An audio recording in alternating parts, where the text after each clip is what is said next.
नमस्कार, आप देख रहे हैं 9 की 9 खबर और मैं हूं आपके साथ विभा उपाध्याय। बुलेटिन की शुरुआत इस वक्त बड़ी खबर के साथ। खबर झारखंड के लोहरदगा से, जहां बक्सी डीपा दुर्गा मंदिर में एक युवक की ओर से जमकर तोड़फोड़ की गई। आरोपी युवक मंदिर के शिखर पर चढ़ गया और करीब 2 घंटे तक उत्पात करता रहता है। इस दौरान मंदिर कैंपस में सैकड़ों की संख्या में लोग जुटे रहे। वहीं पुलिस भी मौके पर पहुंची और आरोपी को उतारने की कोशिश में जुट जाती है। मंदिर में की गई तोड़फोड़ से हिंदू समाज के लोगों में काफी आक्रोश देखा जा रहा है। ये तस्वीरें एक्सक्लूसिव इस वक्त आपके टीवी स्क्रीन पर, और नीली टी शर्ट में जो शख्स आपको नजर आ रहा है, ये वही सनकी है जो हथौड़े के साथ मंदिर के शीर्ष पर पहुंच जाता है और उसके बाद मंदिर में तोड़फोड़ शुरू कर देता है। काफी मशक्कत के बाद आरोपी युवक को शिखर से नीचे उतारा गया, जिसके बाद पुलिस ने आरोपी को हिरासत में लिया और उससे कड़ी पूछताछ की जा रही है। इस शख्स का नाम तुलसी उरांव बताया जा रहा है और सदर थाने में इससे ये पूछताछ इस वक्त होती हुई। इधर तनाव के मद्देनजर मंदिर के पास बड़ी संख्या में पुलिस बल की तैनाती कर दी गई है। और संवाददाता आकाश साहू हमारे साथ इस वक्त ज्यादा जानकारी के साथ वो लाइन पर लोहरदगा से जुड़ गए। आकाश, क्या अब कोई जानकारी पुलिस की तरफ से, कोई आधिकारिक बयान सामने आ पाया है? इस घटना के पीछे की वजह क्या है? जी, इस घटना के पीछे की वजह क्या है और किस मंशा से युवक ने इस घटना को अंजाम दिया, इसके लिए अभी तक कोई आधिकारिक पुष्टि नहीं हुई है। पुलिस प्रशासन की ओर से अभी तक कोई आधिकारिक बयान नहीं दिया गया है कि आखिर शख्स की क्या मंशा थी और यह मंदिर में क्यों इस तरह से तोड़फोड़ करने के लिए घुसा था। बिल्कुल आकाश, बहुत बहुत शुक्रिया तमाम जानकारी के लिए। मुंगेर मुफस्सिल थाना क्षेत्र के टीकारामपुर बिंद टोली में शनिवार को फिल्मी स्टाइल में जमकर गोलीबारी होती है और इस घटना में किसी के हताहत होने की कोई सूचना नहीं है, लेकिन वो वीडियो इस वक्त आपके टीवी स्क्रीन पर भी गोलीबारी का, जिसमें आपको कई लोग नजर आ रहे होंगे। हालांकि इस वीडियो को पुलिस ने बड़ी गंभीरता से लिया है। पुलिस अधीक्षक ने वायरल वीडियो के आधार पर जांच शुरू कर दी है और दोषियों के खिलाफ कार्रवाई के निर्देश दिए गए हैं। चौकीदार के बयान के आधार पर कुल 13 लोगों पर नामजद प्राथमिकी दर्ज की गई है। टीकारामपुर क्षेत्र में बड़े पैमाने पर आपको बता दें कि शराब का कारोबार होता है और इसी कारोबार में यहाँ के कई लोग शामिल भी हैं और शराब के चक्कर में ही ये लोग आपस में उलझे थे। गिरफ्तारी के लिए पुलिस अब छापेमारी कर रही है।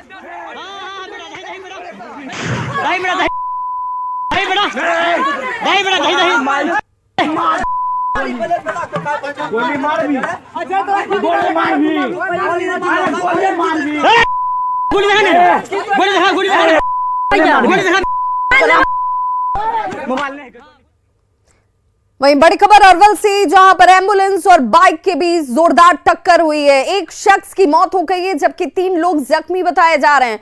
तो ये बड़ी खबर इस वक्त अरवल से, जहां पर एम्बुलेंस और बाइक की सीधी टक्कर होती है और इसी जोरदार टक्कर में एक व्यक्ति की जान चली गई है जबकि 3 लोग जख्मी बताए जा रहे हैं। बद्रीगढ़ मोड़ के पास ये हादसा हुआ।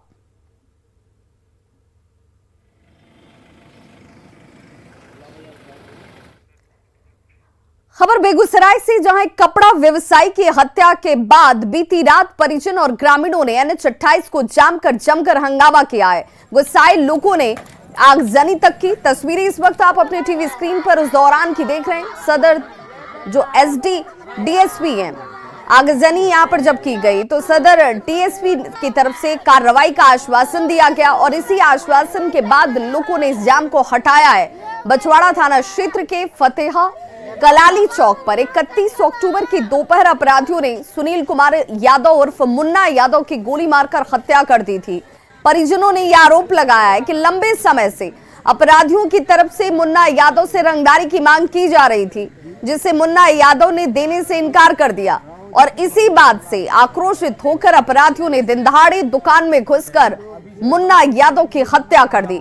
पुलिस ने यह दावा किया है कि अपराधियों की पहचान कर ली गई है और बहुत जल्द सभी की गिरफ्तारी भी की जाएगी।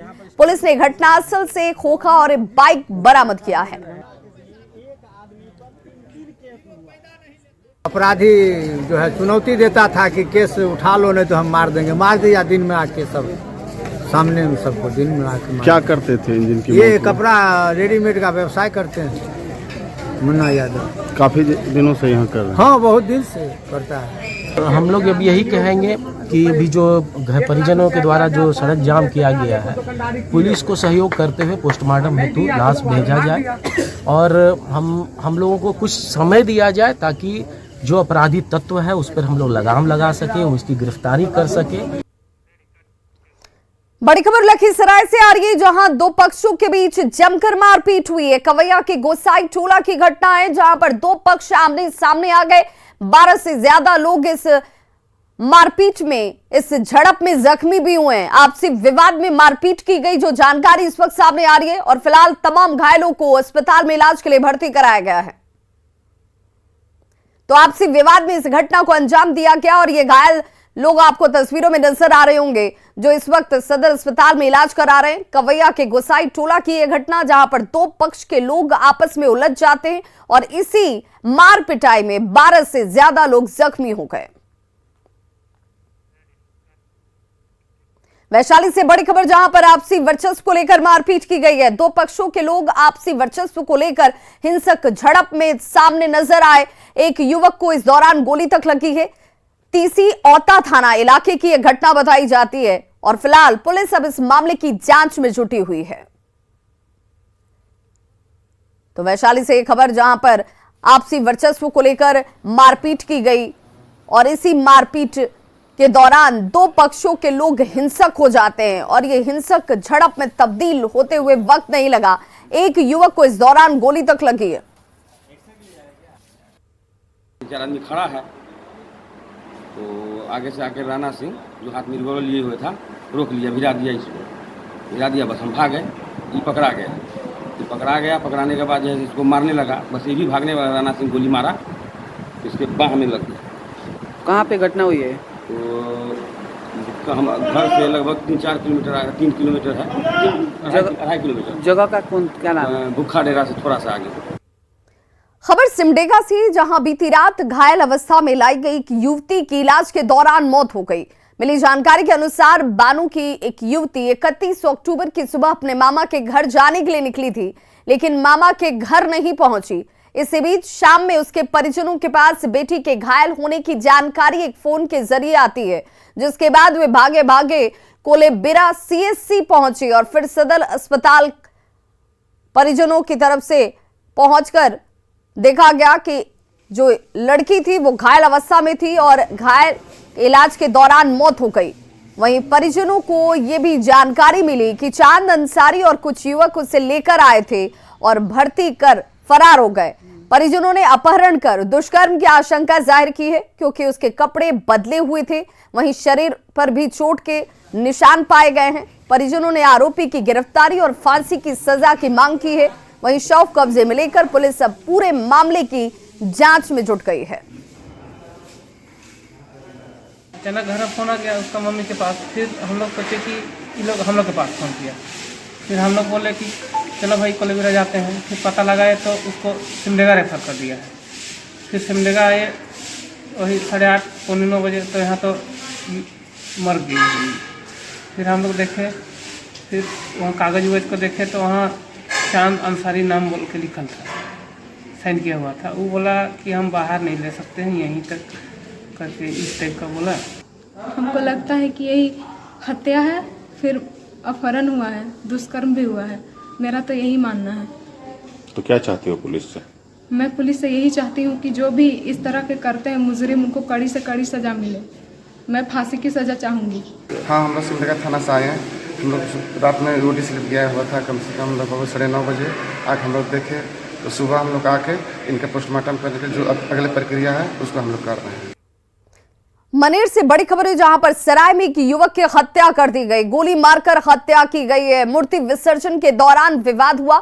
महुआरी गांव का निवासी रोशन बताया जा रहा है और फिलहाल पुलिस कह रही है तहकीकात की बात कि जांच में जुटी हुई है पुलिस और इसके पीछे की वजहों को तलाशा जा रहा है। और संवाददाता अमरजीत शर्मा हमारे साथ इस वक्त ज्यादा जानकारी के साथ फोन पर दानापुर से जुड़ गए। अमरजीत, क्या वजह बताई जा रही है इस घटना के पीछे?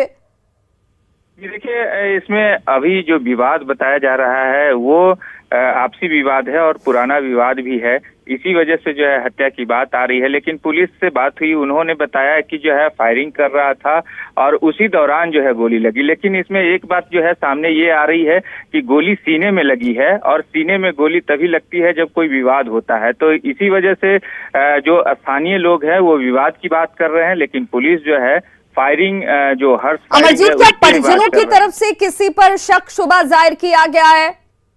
देखिए, गांव के ही एक युवक पे जो है ये आरोप लगा है, गांव का ही, क्योंकि जो दोनों साथ में ही थे, जो गोली मारने वाला है वो भी जो है मृतक के साथ में ही था और विसर्जन के दौरान उन दोनों में जो है बहस हुई थी। जो स्थानीय लोग जो है जिन्होंने देखा उनका कहना है कि दोनों में विवाद हुआ और उसी दौरान जो है गोली चली और उसके बाद जो है उसकी मौत हो गई। तो फिलहाल जो है पुलिस ने शव को कब्जे में लेकर के पोस्टमार्टम के लिए भेज दिया है और पुलिस जांच में जुटी हुई है। लेकिन जो अभी जो गांव के बात है, गांव का जो विवाद की बात है, जो आपसी विवाद की बात है, वो अभी जो है पुलिस नहीं बता रही है। स्थानीय लोग बता रहे हैं विवाद की बात, लेकिन पुलिस फायरिंग के दौरान जो है हत्या की बात बता रहा है। जी चलिए, बहुत बहुत शुक्रिया अमरजीत इस तमाम जानकारी के लिए।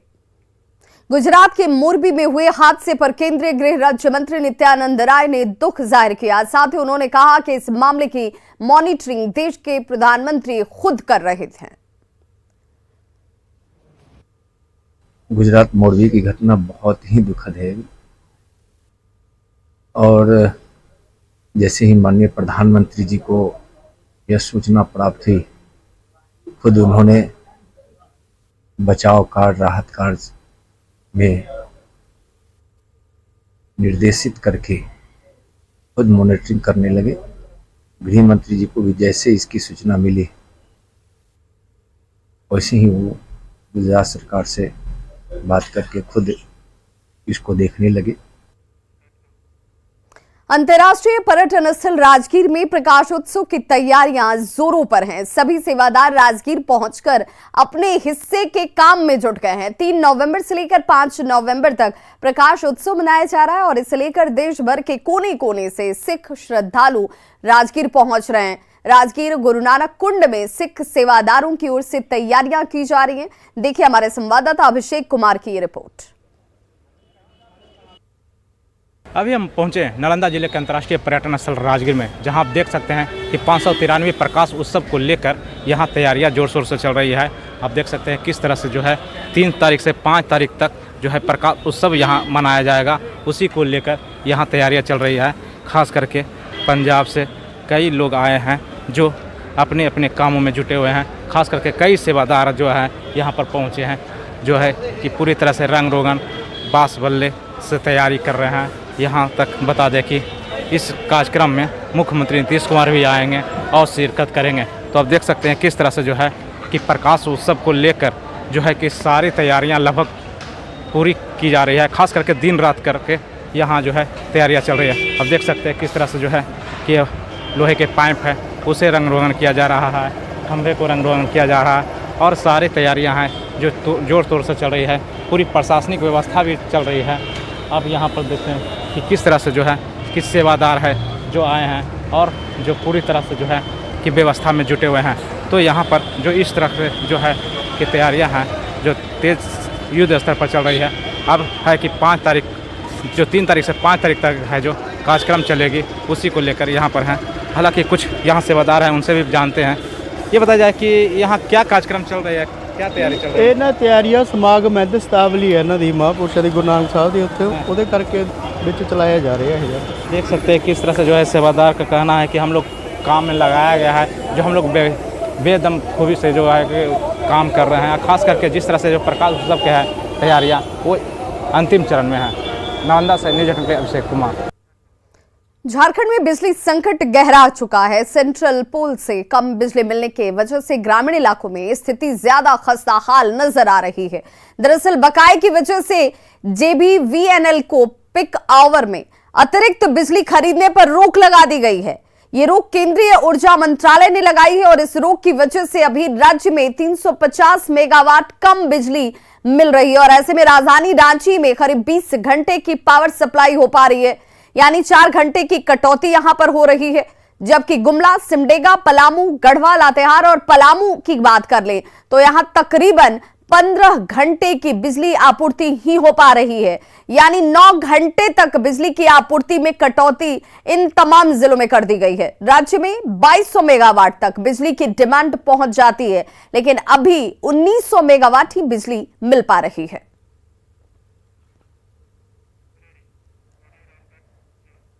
और अब बिहार के लोगों के लिए देवघर स्थित बाबा वैद्यनाथ के दर्शन आसान हो गए हैं। जी हां, क्योंकि बहुत जल्दी पटना और देवघर के बीच सीधी विमान सेवा शुरू होने जा रही है। पटना देवघर के बीच विमान परिचालन के लिए डीजीसीए यानी कि Director General of Civil Aviation, तो Director General of Civil Aviation से शेड्यूल लिया जा चुका है, मिल चुका है। और अब तक की जानकारी के मुताबिक निजी विमान कंपनी इंडिगो एयरलाइंस इन दोनों ही शहरों के बीच सेवा शुरू करने जा रही है।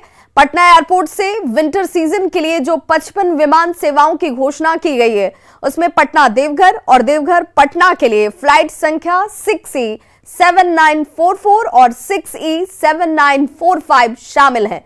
और इन दोनों ही शहरों के बीच 200 किलोमीटर की दूरी सिर्फ 25 मिनट में तय की जाएगी। फिलहाल फ्लाइट का किराया तय नहीं हुआ है। लोक आस्था के महापर्व छठ पूजा के बाद अब बारी है गंगा घाटों की साफ सफाई की। जी हां, पटना में लाखों की संख्या में लोगों ने भगवान भास्कर को अर्घ दिया, जिसके बाद अब हर तरफ घाटों पर गंदगी नजर आ रही है। कमोबेश सभी घाटों की स्थिति एक जैसी ही दिखती है। गंदगी का अंबार हर तरफ नजर आ सकता है। न्यूज़ 18 भी लोगों को जागरूक करने के लगातार साफ सफाई जरूरी है भाई कार्यक्रम चला रहा है। और ऐसे में हम लोगों से अपील भी करते हैं कि न्यूज़ 18 के इस मुहिम से आप जुड़े। देखिए संवाददाता शैलेंद्र कुमार की रिपोर्ट। 4 दिनों तक चलने वाला छठ पूजा का महाअनुष्ठान समाप्त हो चुका है और अब बारी है साफ सफाई की। पटना के गंगा घाटों की हम तस्वीर दिखा रहे हैं। गंदगी का अंबार लगा है क्योंकि लाखों लोग यहां पर पहुंचते हैं और बड़ी संख्या में लोग भगवान भास्कर को यहां अर्घ देने आते हैं। और उसके बाद की तस्वीर है, अब नगर निगम और बाकी अन्य लोगों के द्वारा अब घाटों की साफ सफाई की जाएगी। और न्यूज़ 18 भी यह मुहिम लगातार चला रहा है। साफ सफाई जरूरी है भाई। और इसी कड़ी में अब छठ पूजा के बाद की जो स्थिति है गंगा घाटों की, अब बारी है यहाँ साफ सफाई की। खासतौर पर हम पटना के दीघा घाट की तस्वीर दिखा रहे हैं। अभी भी यहाँ पर कहा जा सकता है कि कचरों का अंबार है, ढेर है, लेकिन अब इसकी साफ सफाई होगी। नगर निगम और स्थानीय लोगों के द्वारा घाटों की साफ सफाई हर साल की जाती है छठ पूजा के बाद, और इसकी शुरुआत भी हो चुकी है। लेकिन चूंकि कल ही छठ पूजा समाप्त हुआ है और अब धीरे धीरे जो यहाँ की जो स्थिति थी वो अब सामान्य हुई है। बड़ी संख्या में लोग घाटों तक आते हैं।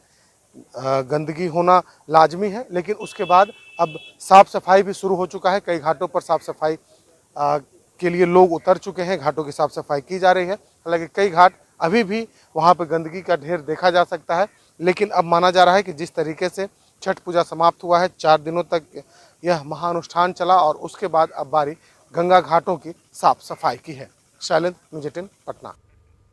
तो अंडर 23 नेशनल एथलेटिक्स चैंपियनशिप में झारखंड की धावक बसंती कुमारी ने गोल्ड मेडल जीता है। उन्होंने 5000 मीटर की दौड़ महज 17 मिनट और 1 सेकंड में पूरी कर ली। ये प्रतियोगिता छत्तीसगढ़ के बिलासपुर में चल रही है, जिसमें पश्चिम सिंहभूम की चुस्त दुरुस्त धावक बसंती ने अपनी तेज रफ्तार से गोल्ड पर अपना कब्जा जमाया। और अब बात कुश्ती के क्रेज की। जी हां, जहानाबाद के मखदूमपुर में कुश्ती प्रतियोगिता आयोजित की गई है और देश भर से जुटे पहलवानों ने इस प्रतियोगिता में हिस्सा लिया है। दिल्ली के अनुज पासवान को प्रतियोगिता का विजेता घोषित किया गया। मखदूमपुर में 30 सालों से छठ के बाद कुश्ती प्रतियोगिता आयोजित की जा रही है।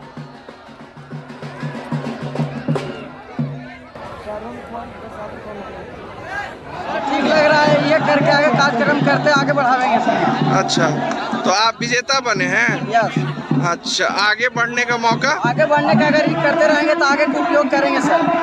आगे बढ़ने का मौका मिलेगा। स्वर्गीय सुशांत यादव की स्मृति में दंगल सभा का आयोजन किया जाता है, जिसमें बिहार, उत्तर प्रदेश, दिल्ली, हरियाणा से देश के कई राज्यों से पहलवान आते हैं और सभी को उचित पुरस्कार दिया गया। कितने साल से चल रहा है?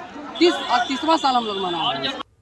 एक तरफ क्रिकेट की दीवानगी है तो दूसरी तरफ पारंपरिक खेल कुश्ती का क्रेज आज भी है। मखदूमपुर जैसी जगह में जहां युवाओं के बीच कुश्ती प्रतियोगिता आयोजन किया गया है, कई राज्य से यहाँ खिलाड़ी पहुँचे हैं और अपना मल्ल युद्ध से, अपना दमखम से और ट्रॉफी अपने नाम कर रहे हैं।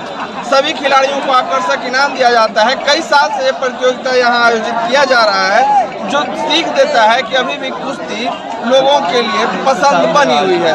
राजीव रंजन विमल, न्यूज़ 18, जहानाबाद। रांची में बम धमाके से दहशत फैलाने की साजिश नाकाम हो गई और शातिर गैंग का एक अपराधी पकड़ा गया है। झारखंड जगुआर ने अपराधी के पास से मिले 3 बमों को डिफ्यूज कर दिया।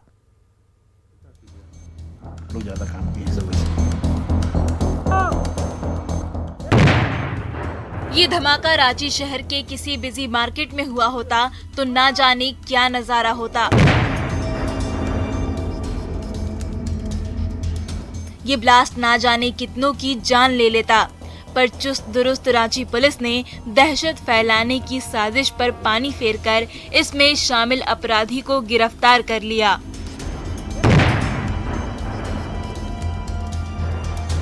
काले नकाब के पीछे चेहरा छिपाए इस अपराधी का नाम है विष्णु महली। पूरी रांची महापर्व मना रही थी। उसी समय ये अपराधी बम धमाके से दहशत फैलाने का प्लान बना रहा था। उसके पास ऐसे 3 बम थे। मकसद था बम ब्लास्ट से दहशत फैलाना और उसी दहशत की आड़ में जमीन पर कब्जा करना और जमीन कारोबारी से रंगदारी वसूलना। पर रांची पुलिस की चुस्ती फुर्ती के आगे ये सारी साजिश धरी की धरी रह गई। जो जमीन कारोबारी है उससे ये रंगदारी स्वरूप पैसा लेना चाहता था, इस वजह से बॉम्ब का इस्तेमाल करता और ये देसी करता था, जिनके तत्परता के वजह से समय रहते हुए इसकी गिरफ्तारी हो गई है। नगरी के एक गांव में तबाही मचाने वाला बम छिपाकर बैठा ये शातिर अपराधी ऐन महापर्व के मौके पर जोरदार धमाके को अंजाम देना चाहता था, ताकि गांव-गांव में बम की दहशत फैल जाए और उसी डर के साए में इसका गैंग रंगदारी, अवैध वसूली और जमीन पर कब्जा करने की साजिश को आसानी से अंजाम दे पाए। पर रांची पुलिस ने उस अपराधी को समय रहते दबोच लिया और झारखंड जगुआर की BDDS टीम ने सुनसान जंगल में 3 बमों को ब्लास्ट कर शातिर अपराधियों की खतरनाक साजिश पर पलीता लगा दिया। साथ कुछ एक और साथी है जिसकी तलाश में प्रभारी लगे हुए हैं। उम्मीद है कि वो भी बहुत जल्दी डिटेन हो जाएगा। झारखंड जगुआर की टीम BDDS टीम है, उसने अपने बड़ी अक्लमंदी से वहाँ से पिकअप कर लिया है बम को। बम ब्लास्ट से दहशत फैलाने वाला एक अपराधी तो पकड़ा गया, पर इस गैंग के दूसरे खतरनाक सदस्य अब भी किसी मांद में छिपे हुए हैं, जिसे दबोचने के लिए रांची पुलिस ने छापेमारी तेज कर दी है। ओम प्रकाश, न्यूज़ 18, रांची। तो खबरों का सिलसिला लगातार जारी है। आप देखते रहिए न्यूज़ 18 बिहार झारखंड। यहाँ खबरों का सिलसिला कभी नहीं थमता।